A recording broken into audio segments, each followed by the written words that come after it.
做拉先啦，我未諗到點解。我反而係好少睇歌舞片嘅，其實即係我對於嗰啲Disney 啊，或者係頭先你講 Step Up，我第一集我都覺得 OK 嘅，但係之後其實我就冇乜特別追歌舞劇咯，所以其實對於我嚟講，La La Land其實係一個例外嚟嘅，即係點解我會睇咧？嗰陣時我都唔知，我都唔記得咗個原因。係咪陪大少睇啊？可能係喎。唔係咯，但係嗰陣時應該係大家都走去睇嘅時候，咁我就去好啦，試下睇啦咁樣。但係睇完出嚟，我覺得 so far 個感覺又唔錯嘅，係咯，即係都算係有 surprise 到我嘅，所以我之後對呢個歌舞片都有少少期待咯，即係對其他歌舞片咯。我反而係我唔係一出就睇咯，即係我係睇完爆裂鼓手，原來知道佢有下一套喺呢套嗰度睇咗，即係佢係個導演係爆裂鼓手，係同一個導演。跟住好驚喜地又見到有 J.K. 嗰條，即係爆裂鼓手嗰個導師又喺一套戲入邊，又係飾演同樣咁上下嘅角色，即係啲好 mean 嘅。跟住我就睇下，即係本來我就唔關呢兩條友事，即係唔關男女主角事，就走去睇套戲。咁即係其實蘇蘇係最渣流灘嘅喎，呢個入坑，我冇乜愛嘅對佢，我唔係因為愛佢而睇。咁但係你睇完你覺得 O 唔 OK 先？俾人拉去睇。我自己因為我自己都有睇其他歌舞片，我有比較咯。因為我自己對呢啲題材嘅愛情歌舞片就唔係太，不過佢有諗到夢想嗰啲嘢嘅。不過我就覺得如果要俾分嘅話，我會俾應該都係7分嘅，應該都唔會太高咯。幾多分滿分啊？10分咯，你會俾幾多分啊？100分啊，你俾100分啊？咁誇張啊你？我以為你100分滿分，你黐線，冇咁冇咁大。咁你覺得有邊套係最好睇嘅歌舞片？大娛樂家咯，我自己中意，因為佢嗰成個氣氛。亞視嗰套係咪？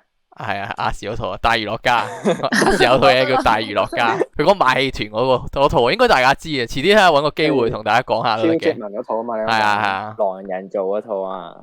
嗰套正啲，我覺得，我自己覺得成個氣氛，同埋佢夾啲嘅，我唔知點解佢有啲位咧好靜嘅，你唔知有個唔覺得？佢有個咪一個喺喺個舞廳度跳舞嘅，之後無啦啦咧個手拍一飛咗過去咧，佢就無啦啦就上咗去星空嗰度咧，我係覺得好突兀喎，唔知點解成件事。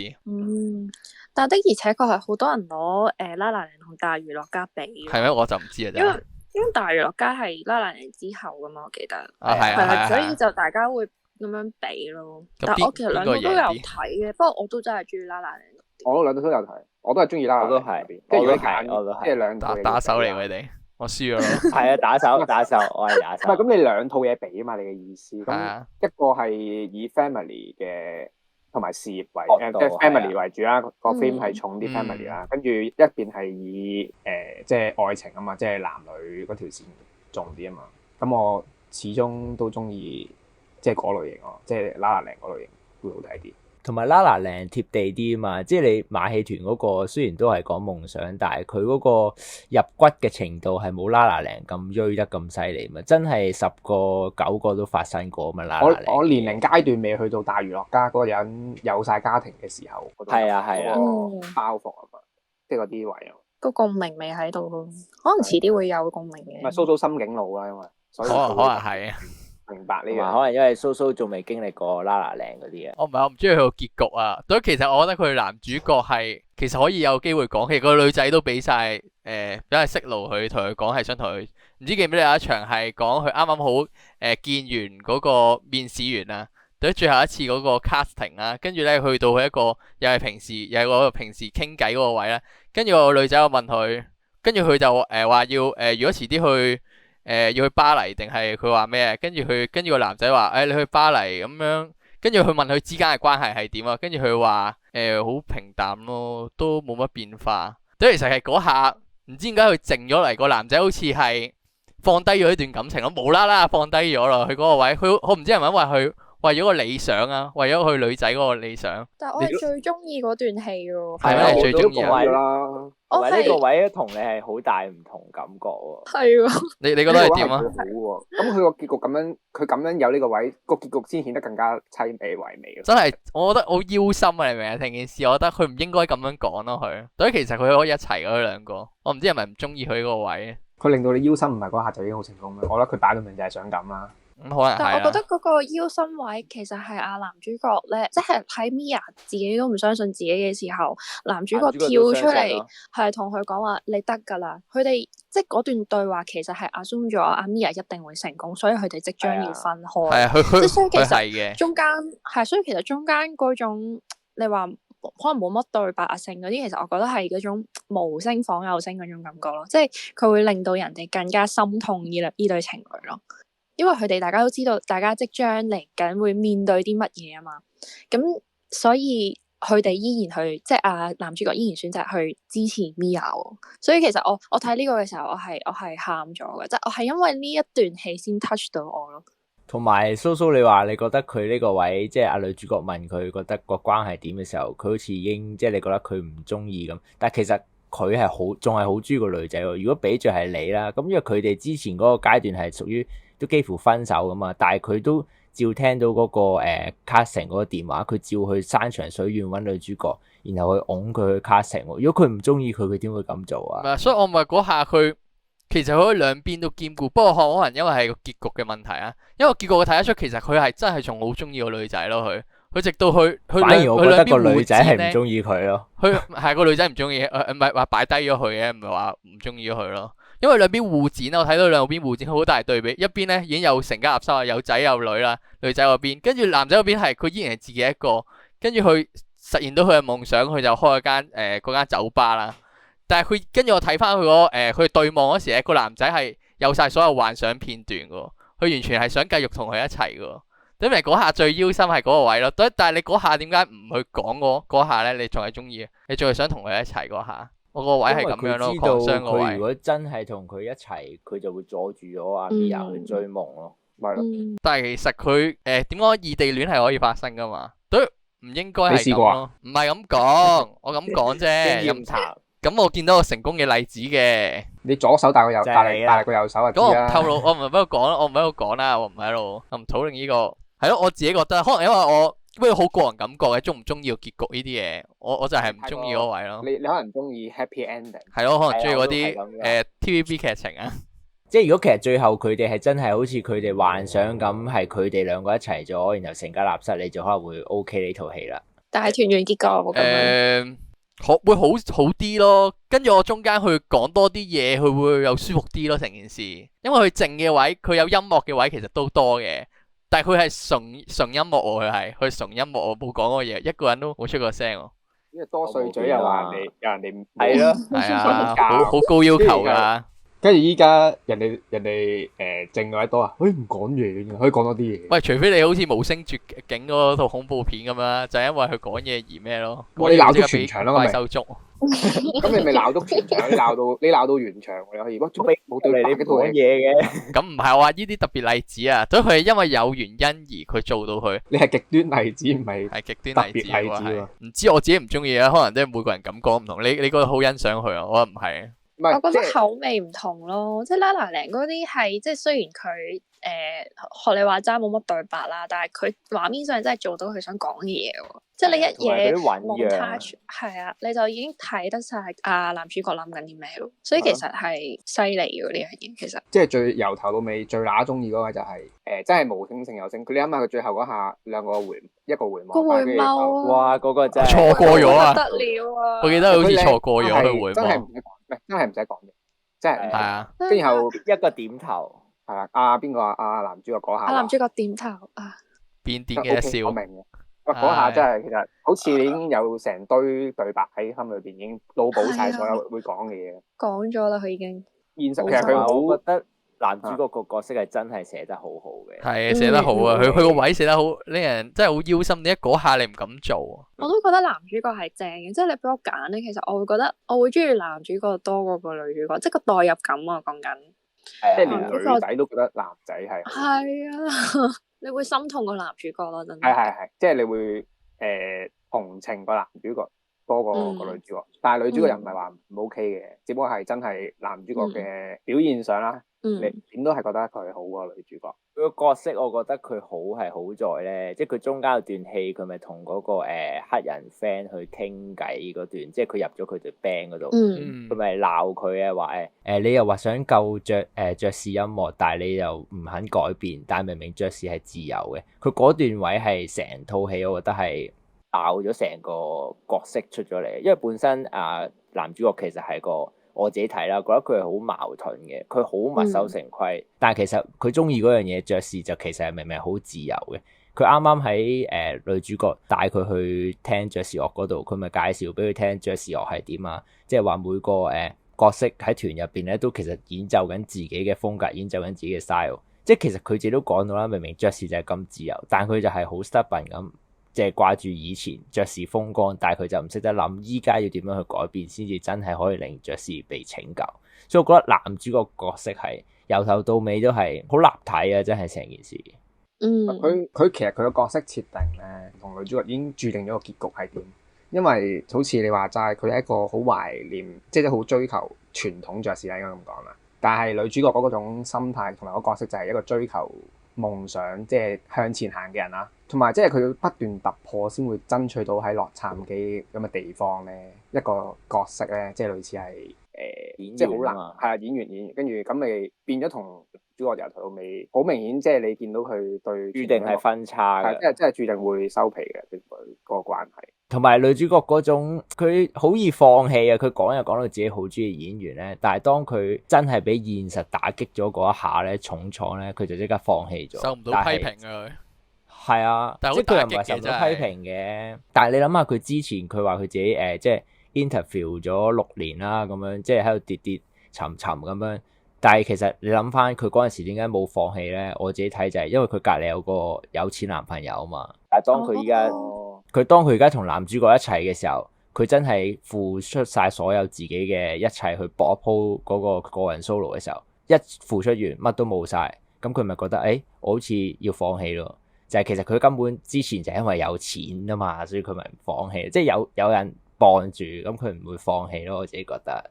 同埋其實男主角咧，又唔係有同女主角講過一句話，你都係因為覺得我好霉好老道，你先會中意我。係啊，我霉你就開心啊嘛，嗰句最腰心啊。好腰心啊，真係！你講完頭先，你話即係可能 Mia 係因為有個有錢男朋友，所以佢先至會即係嗰陣時會繼續佢係啊，冇乜負擔咁樣，可能佢繼續去做呢樣嘢啦。跟住去到去對住阿 Seth 嘅時候，哇！真係〜突然間諗起呢個對白，男主角咪聽到，即係同係咯，其實即係阿女主角同阿媽嗰段，但係佢咪就係咁樣，跟住然後發奮啫嘛個男仔，即係為咗去生活啦，咪放棄咗自己中意嗰種傳統嘅爵士，去加入一啲佢唔係佢嗰種類型嘅 band 啊嘛，去賺錢。係啊，但係個女主角好神奇地覺得咁樣唔欣賞佢。仲有女主角係問咗佢好緊要嘅問題，問佢開唔開心啊嘛。其實你一直做呢啲咁嘅音樂。跟住佢男仔又話佢賺錢啊嘛，係佢真係冇得揀啊嘛，因為嗰一刻佢都冇得想自己開心，因為佢知道咗女主角個家人係即係可能比較睇向錢，所以佢都為咗咁而放棄自己嘅開心。但係女主角就唔知咯，係兩個就角色好似一面鏡咁咯，即係我覺得佢同佢即係嗰次分手係因為咁佢哋中意可能啲藝術家中意對方，我自己估嘅咋，都係因為大家嗰種堅持咧對嗰樣嘢。跟住反而阿 Y 人一唔堅持嘅時候，咁女主角就好似照到塊鏡咁啊！我會唔會都好似佢咁？即係跟住然後咁，如果假設係，即係佢會有種鬥氣嗰種咯，我唔會好似你咁，所以我好唔欣賞呢個行為，即係類似係咁樣嘅款，即係我自己估啊。即係現實我自己都可能即係 I mean 我都有機會好似個女主角咁樣，即係見到如果另一半係咁，但係我當初中意佢，佢唔係咁嘅。呢啲咪就係啲女仔成日講你變咗啊嗰啲啊，但你同情個男主角咪呢個位，但啲女仔啊，佢變嘅原因係因為佢啊嘛，即係佢係因為唔想個生活咁老道，佢就唔知咯。同埋我覺得我自己估蘇蘇咧唔中意呢套嘢咧，其實錯 focus 嘅就係擺咗喺男女感情，我覺得套嘢係講緊夢想。夢想都係，我覺得佢取捨咯喺現實之中，佢一開頭男仔係揀咗現實嘅，佢之後佢你知唔知女主角點醒咗佢咧？點醒咗佢之後，佢先揀翻夢想嗰邊咯。唔係佢應該會繼續揀現實嗰邊嘅。但我反而覺得啦，男主角其實由頭到尾都係犧牲緊，佢去成全 Mia 咯，就係為。所以你覺得佢自己犧牲咗個夢想而成全咗呢段愛情？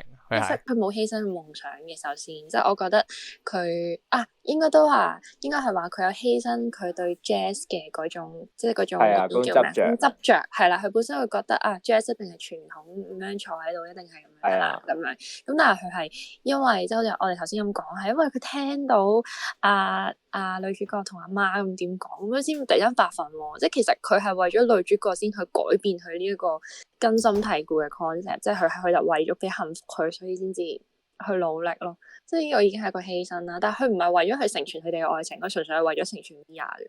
所以我覺得成套戲即係最癲就係其實佢係不停咁犧牲，然後阿 Mia 係不停咁樣被成全咯。同埋佢最搞笑，啱先都漏咗講咧，就係 Mia 見到佢即係叫做男主角改變完之後就賺到錢咧，即係生活係咪好咗少少嘅叫做？但係佢反而就係顯得佢失敗，所以咪就係更加似照鏡咯。其實就係啊，佢越嚟越先講嗰句咯。佢越嚟越成功，會令到佢覺得自己哇，我係咪真係咁打垃圾？佢唔想面對。所以就話兩個藝術家撞埋一齊，好容易賴嘢。一個成功，一個唔成功，死嘅啫。但係 Mia 最灰嗰個位係佢冇嚟睇佢整咗勁耐嗰個舞台劇啊嘛，所以佢先嗰下真係好灰，跟住又受到人哋鬧緊啊，都俾啲觀眾鬧嗰時，點解冇人支持佢啊？如果嗰下佢喺度，咪冇事咯。佢覺得佢最大嘅痛感係嗰度啊嘛。我自己覺得係嗰個位觸發咗佢咯。但你睇完你冇眼淚咩啊？我冇乜眼淚。哇！咁大佬，但你夜晚我可以睇我喊緊咩啊？我冇喊。夜晚會自己喺度喊。我睇呢啲好少喊，我睇呢啲真係。你講到 long 啲係咁，即係咁容易，即係你覺得係維繫到。你有冇啲類似嘅經歷，令到你支持到你啱先講嘅嘢？冇乜支持到。我純粹相信呢個愛情好單純，係支持到啫。唔係咁，但係頭先你一開始你話即係男主角應該要同女主角講，即係喺最後佢哋嗰段戲嗰度佢講佢中意佢啊嘛。咁如果俾着係你啊，你會係咪即係代入翻個男主角喺嗰個時候，你係叫做如果你跟個女主角走，你就其實放棄咗自己夢想啊嘛。咁如果俾係你，一定你會點揀？放棄夢想喎，你因為去到對佢自己開得㗎，你去到佢嗰個。但係佢嘅夢想就係想喺洛杉磯嗰間鋪度開翻一間原本係爵士嘅吧啊嘛，佢嘅夢想係呢一個點啊嘛。你如果去第二個地方開就唔係嗰樣嘢啦。佢去到咁 exactly 啊？唔係，即係 I mean 你咁我代入翻佢個角色啊？係啦，你唔好改劇情，你要改佢，你只能夠喺個位選擇。係啦，即係你話頭先你話女主角問佢我哋嘅關係點啊嘛，咁俾着係你嗰刻你揀愛情定揀事業啊？即係愛情定夢想你揀？可能我嗰下嘅話可能會揀愛情咯，我唔知啊。咁我代入佢啊嘛，我代入佢我自己會揀愛情，我會同佢一齊走咗過去先咯。唔好問佢愛情好啲。咩啊？你叫你會點揀啊？你叫佢隻右手情何以堪嘅？咁你點揀啊？你愛情點揀啊？你揀愛情應該都係會，唔係咁我都係會好似 Ryan 咁，即係男主角成就佢咯。咁自己係真係咁，如果佢中意嗰樣嘢，佢係佢嘅夢想，我覺得我成全佢有乜所謂？你哋全部人靜晒，覺得我呢個我好假呢條友。唔係啊，諗緊啊，我都。因為我自己覺得佢咁樣揀，其實佢自己都係搏緊嘅。佢搏緊，其實他朝一日女主角翻嚟佢身邊嘅。我自己咁諗係，因為我自己咁睇嘅時候就覺得係佢其實都係一個失品，即係佢真係純粹覺得呢樣嘢係咁樣諗就咁樣諗，但係佢冇諗過即係影視圈係咁多吸引噶嘛，佢冇諗過女主角會唔翻嚟噶嘛，我自己係咁樣諗咯。我自己覺得佢冇諗過佢翻嚟喎，反而我自己覺得係佢嗰下真係放咗手喎，下我覺得佢。即係我自己同軒仔個想法係差唔多嘅，即係我自己都覺得咧，男主角係有諗過佢翻嚟嘅，即係尤其是我睇到佢彈琴，即係最尾佢喺自己間 bar 嗰度彈琴嘅時候咧，你 feel 到佢其實係幻想就係佢同女主角之後嗰10年係點樣。所以其實佢根本就係即係除咗你話佢仲好中意女主角之外，其實佢係對於佢哋兩個嘅未來本身係有一個想法喺度，即係所以佢講嗰段說話嘅時候，可能佢對呢段感情好有信心，佢覺得可以之後一定佢會翻嚟我身邊，我哋一定可以開花結果。即係我唔敢講佢係咪即係咁理想咁樣，即係真係覺得可以開花結果，但係至少佢會覺得女主角會翻嚟咯，係啦。我唔同意兩位同學嘅講法，都同我一樣啦，都係咪同我一樣啊？即係同我一樣啦。同你一樣咩啊？覺得佢唔翻嚟咯，覺得個女主角你揀愛，唔係喎，你係揀愛情。唔係啊，講個女主角翻唔翻嚟啊？我覺得個男主角覺得佢唔翻嚟啊。咁佢咁拍法，我覺得好明顯真係幻想啦，係咪先？即係我覺得佢從佢揀成就女主角嘅夢想嘅時候，我覺得個答案佢有咯，已經。即係跟住到頭來去到結局嘅最尾，我當喺幻想之前嗰 part 啦，咪就係嗰種佛系咯，你已經明唔明啊？即係我做嘅嘢我做咗咯，即係佢翻嚟係一個 bonus， 唔翻嚟都係一個自然嘅形成咯。因為娛樂圈就係一個大染缸，你永遠唔知道佢過咗去之後發生嘅事啊嘛，即係始終唔係兩個人一齊相處啊嘛。即係佢變到點，其實佢都要接受咯，因為係因果關係啫，始終都係佢成就佢成全佢噶嘛，係。同埋佢覺得呢樣嘢係佢能夠為佢做嘅一件事咯。而佢兩個係因為夢想而識噶嘛，亦都係因為夢想而分開。咁所以我覺得佢成就佢嘅夢想係呢段愛嘅其中一種最大嘅，即係你當係元素又好定點都好。所以佢咪就係橫掂都係啦，成全埋佢啦。即係好嚟好即係佢會覺得自己填補咗自己，即係男主角填補咗自己欠佢所謂欠佢嘅嘢啦。喺佢嘅眼中，佢都係欠佢。所以都話女主角係 slut 嚟嘅。我自己又覺得你講到唔算係 slut 嘅，只不過係真係兩個忘恩負義，唔係生活環境唔同，逼使下嘅，即係擺低咗佢咯個女主角。咁女主角你都睇到佢，即係佢咪有一段戲佢翻自己屋企，其實你都睇到佢應該係啲即係溫室嗰啲小花嚟㗎，由細長大都係好，即係環境都好啊，同阿男主角一定係本身家庭環境都爭好遠嘅，所以佢向錢諗係無可厚非嘅。所以咪就係佢有錢，所以又唔使當廠咁咪做咖啡妹嘅啫嘛，即係咖啡 waiter 咖啡嘅 waiter 應該咁講係，所以佢咪有時間咁樣，得閒去面試下先，買六合彩啦。當時我咪就話佢就係因為嗰陣時有個有錢男友傍住，所以佢咪唔覺得，即係就算佢 interview 唔得，佢都覺得冇乜嘢啫，我下一次再嚟過咯咁樣，因為有錢傍住嘛。但始終會攰嘅，即係佢追一樣嘢，追到去追咗6年咯。佢話佢。佢會好挫敗嘅就係我飛咗個男友，但係中意同你一齊，但反而你又即係佢叫做男朋友叫做慢慢上緊嚟噶嘛，即係佢對佢嗰個夢想，但係問題係佢自己就覺得頂我係咁衰面試嘅頂。蘇蘇姐，你今次唔發表下你嗰啲專業分析嘅？專業分析啊？你想聽咩啊？咁聽下咯。咁每次最期待就係我咪有個講。因為啲咁 sad 嘅，梗係要聽下你呢啲專業嘢啦。冇啊，佢呢套電影咪又用咗4季嚟詮釋佢嗰個男女之間嘅男女主角嗰個關係啊，都由譬如佢話夏天啦，夏天就係啱啱佢哋相遇嘅時候啦。對於一種啱啱夏天係嗰啲咩啊？啲種子開始發芽啊，唔係話春天先係，我唔緊要啦。夏天比較熱，都比較大家熱情啊。佢哋啲慾火啊嗰啲嘢咧。撳唔住啦，佢就開始有相遇啦。之後春天咧就係最劇烈嘅情況啦，佢哋就係處於一個當係啱啱即係開始萌芽啦，佢哋愛情嘅種子就開始開始錫啦，開始就我記得有嗰場喺嗰個嗰個話冇聲嗰時咧，喺個戲院定唔知乜鬼，總之無啦就飛咗上天星空嗰度咧，佢就喺嗰位又錫咗啦。跟住之後咧，秋天係點啊？開始枯啊！對佢愛情嘅葉啊，開始枯萎啊，就嚟死啦！睇唔出佢哋有啲轉機啊。對佢嗰個轉捩點就係嗌交啊，佢兩個，跟住佢就去到冬天啊，冬天就完全咧就冇起色啦。佢哋愛情係唔會再對個導演佢覺得完全係結咗冰，佢哋已經去到嗰個冰點，係唔會再翻到轉頭嘅佢哋嘅愛情，所以就用咗呢個4季嚟形容咯。跟住另外，我覺得色彩方面，佢哋全部都用到好鮮豔，因為歌舞片啊嘛，要令人好突出佢哋嗰啲主角。佢主角咧，佢着藍色嗰時咧，覺得好沉穩啊，好多嘢。跟住好似好多嘢都可以用緊啲致敬嘅手法，我唔實質係邊套戲我就講唔出啦。但係應該係80、90年代嘅歌舞片咯，唔知你哋知唔知？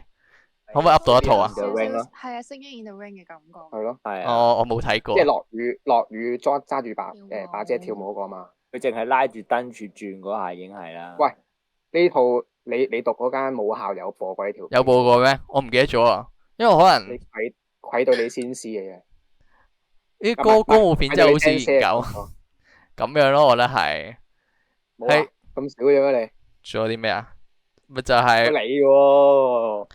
咁，我覺得如果一個主旨形容咪係話佢錯嘅時間遇上啱嘅人咯。對，如果佢另一個時間點度遇到，可能會開心啲咯。佢哋個結局啊，可能會唔同咯。我反而中意嗰啲長鏡頭。long take 啊！一開頭嗰場好多 follow shot 咯，好多。佢唔係全部都係即係跟住成個一下鏡嘅，佢都有啲假一鏡嘅，係假一鏡嘅。只不過我覺得幾正嘅，因為其實好考演員功力同埋即係配合啦。你諗下，如果假設我當佢就算唔係成嚿嘢一鏡，佢如果某個中段位佢唱錯咗，或者係有啲位唔啱，佢又由頭嚟過咯。幾鬼死神，同埋佢啲 decorate 好正嘅，就係好夢幻成嘅，好紙嘅成個背景，即係叫做好 colourful 咯。跟住好似擺咗嗰個舞台上嚟，就即係意味啊，即係可能係暗示緊呢個就係一個洛杉磯嘅舞台，佢哋就喺度表演緊。佢一開始嗰場就係咯，即係我自己睇係啊車嗰場，其實我即係睇翻啦，成班人跳舞咧，其實佢有好多即係林林總總嗰啲，除咗跳舞啊、唱歌，跟住有啲人係打 band，有啲人踩板。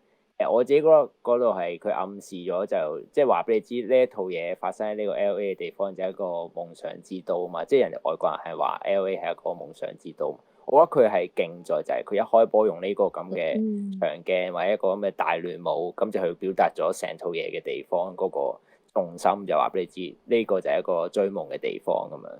話佢車嗰個咁嘅就係好似嗰種電影嘅開頭就話俾你聽，咁因為男女主角係喺嗰條橋度遇到，正式係啊相遇係咁呢個位好明顯係代表緊就係兩個相遇啦，即係 encounter 啦，跟住然後同埋佢背景係洛杉磯嘛，即係夢想之都嘛，咁佢哋喺條路上面咯就係即係全部人就係喺通往追夢嗰條路嘅途中，即係我覺得佢每個揀得嗰個位去到做嗰樣嘢都係有原因有暗示嘅，但係睇下大家腦補到幾多啊？唔好話佢真係咁樣諗，即係我自己腦補都係咁。同埋你頭先講佢即係話有好多演員嘅中間跳錯嗰啲位咧，佢哋拍嗰場，佢哋咪揾車，跟住咪喺嗰度嗰張凳嗰度跳咗拍踢踏舞嘅。佢哋嗰度係即係我睇翻背後啲資料就話，其實佢哋嗰場戲係即係嗰個 Magic Hour 係得唔知個零鐘嘅啫，每日。咁佢哋就係拍咗好多次，因為本身男女主角都唔係真係跳開舞嘅，佢哋喺過程中係咁錯嘅，但係就係佢哋每日就係靠嗰個零鐘爭取時間，咁好似拍咗幾日嘅都話係。哇！紫色嗰幕啊，都幾嘥錢啊！嗰個位係最難，即係我覺得啊，即係嗰啲場景嚟講，我自己覺得係最靚，最靚係靚嘅係靚，啲色都靚。嗰啲真係好鬼死夢幻，好似假咁咯個背景。係根本就係假，即係喺我眼中係，即係佢拍出嚟嗰樣嘢就係咁假，但係問題你會覺得哇，好鬼死夢想，即係好夢，真係表現到嗰種係 LA 嗰種咯，即係夢幻嗰種 feel。同埋除咗長鏡頭咧之外咧，我覺得佢有一個位咧，我都好深刻咧，就係佢阿 Mia 啲 friend 咪帶咗佢去 party 嘅，跟住咧其實咧佢係成個 POV 係不停轉緊噶嘛，但係咧佢又有種感覺係你唔會覺得亂，因為其實我覺得呢個拍法咧有陣時可能會令到觀眾會覺得好混亂，但係我覺得佢拿捏到嘅，跟住仲要有一個位咧係所有人係。即係個時間好似停頓咗，定係慢速咁樣行緊咁樣，跟住阿 Mia 就喺中間出嚟，即係我覺得呢個位都好正咯。即係佢大家係停頓咗嘅時候，係 feel 到哦，原來導演就係想話俾你聽，其實 Mia 係唔屬於呢個空間，即係佢係同呢一個位置係格格不入。我覺得個位咧，即係泳池嗰個位咧，都係全部人 happy，但係得佢一個係 sad 㗎。係啊，即係大家好似大家個時間好似停頓咗咁，但係佢停頓嘅原因係因為原來 Mia 係唔屬於呢度，因為佢有手都係俾班 friend 拉過去。係啊，其實就係咩到，即係個故事啊，咪就係最好嘅地方，即係暫時嚟講啊，叫做係佢咪中意，佢咪有種令到大家產生共鳴嘅原因，就係因為佢係用緊追夢嘅。過程啊嘛，而佢呈現嘅唔係追夢嘅好嘅事啊嘛，係追夢嘅唔好嘅嘢，係啊，但唔好嘅，因為大家都即係正常情況，即係除咗蘇蘇之外，咁大家喺嗰個過程度係唔開心多過開心，所以咪更加容易同情嗰個角色同埋代入到呢個故事入邊。你講到咁黐線嘅，人哋追夢唔開心，我開心。但係反而佢啲你唔開心咩？佢唔係，我覺得佢如果唔開心啊，我都會唔開心嘅。講到好似冇乜感情咁樣，佢啲燈光都覺得幾好喎。